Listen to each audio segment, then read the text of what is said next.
जगन्नाथ, मैं Manasa Patra. Welcome to my channel Manasa San. आज का जो कहानी है भगवान श्री कृष्ण जी का मृत्यु से लेकर भगवान श्री जगन्नाथ जी का जन्म तक का कहानी है। तो ये कहानी बहुत लंबा हो जाएगा, तो इसलिए मैं आपको पार्ट करके मैं बताऊंगी। आज है पहला भाग है, पार्ट 1। तो एक दिन जब द्वापर युग खत्म होने को आ रहा था, तो एक दिन श्री कृष्ण पेड़ के नीचे बैठे थे। तो एक शिकारी था, उसका नाम था जरा। वो हिरण का शिकार करने के लिए जंगल आया था। तो वो हिरण के पीछे शिकार करने के लिए भाग रहा था, तो हिरण छुप गया।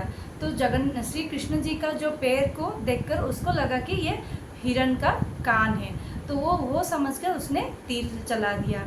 मगर जब पास में गया, तीर जाके श्री कृष्ण जी को लग गया था।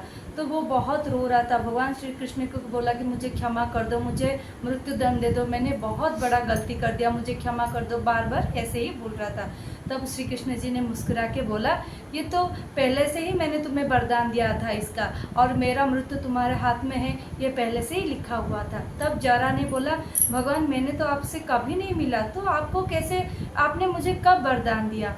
तब भगवान ने बोला कि जब त्रेता युग में बाली और सुग्रीव के बीच में युद्ध चल रहा था, तो मैंने पेड़ के पीछे से बाली का वध कर दिया था। तो वो जो मैंने पेड़ के पीछे से वध किया था, वो युद्ध के विरोध है। तो जब बाली का मौत हुआ, तो उसका पुत्र अंगद बहुत रो रहा था और बहुत उदास हो गया था। तब मैं श्री राम के अवतार में आई थी। तब मैंने अंगद को वरदान दिया था कि जब द्वापर युग में मैं आऊँगा, तुम्हारे हाथ से ही मेरा मृत्यु होगा। ऐसे बोल के फिर श्री कृष्ण ने बोला कि तुम अब जाके अर्जुन को बुला के लाओ। इसके साथ मैं एक और चीज़ भी बोलना चाहूँगी कि सबका कर्म का फल सबको मिलता है। अब आज नहीं तो कल, वो देवता हो या मानव हो, जो जैसा कर्म करेगा वो उसको वैसा ही फल मिलेगा। फिर आगे बढ़ते हैं। फिर श्री कृष्ण जी ने जरा को बोला, तुम जाके पंचू पांडव को बुला के लेके आओ। वो पंचू पांडव को बुला के लेके आया। जब श्री कृष्ण जी का मृत्यु हो गया, तो उन्होंने अंतिम संस्कार कर दिया, श्री कृष्ण जी का अंतिम संस्कार कर दिया। मगर उनका शरीर तो पूरा जल गया, मगर उनका हृदय नहीं जला। बहुत कोशिश किया, फिर भी उनका हृदय नहीं जला।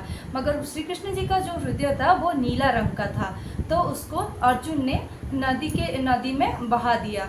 जब बहा दिया, तब वो एक लकड़ी के लट्ठे से श्री कृष्ण जी का हृदय को बांधकर उन्होंने नदी में बहाया था।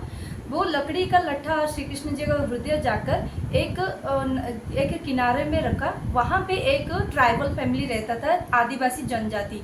वहाँ के राजा थे विश्ववासु को जब श्री कृष्ण जी का हृदय मिला, तो उसने हाथ में पकड़ के देखा, जैसे उसको भगवान श्री कृष्ण जी का एहसास हुआ।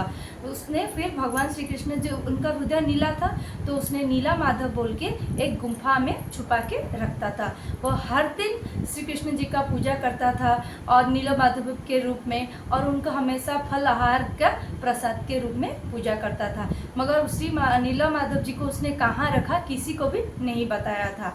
फिर एक दिन पुरी के राजा इंद्रद्युम्न थे, वो वैष्णव भक्त थे। उनको श्री कृष्ण ने सपना देख के बोला, हे इंद्रद्युम्न, मैं विश्ववासु के पास हूँ, तुम वहाँ जाके मुझे लेके आओ। तो राजा इंद्रद्युम्न ने अपने मंत्री विद्यापति को बोला कि भगवान श्री कृष्ण ने मुझे ऐसा बोला है, तुम विश्ववासु को ढूंढ कर वो कहाँ पे नील भगवान जी को रखा है, तुम लेके आओ। विद्यापति जो इंद्रद्युम्न के मंत्री थे, वो बहुत चालाक भी थे और वो ब्राह्मण परिवार के थे। तो उन्होंने विश्ववासु को बहुत जगह से ढूंढा। फिर एक दिन उनके गांव पहुंच गया।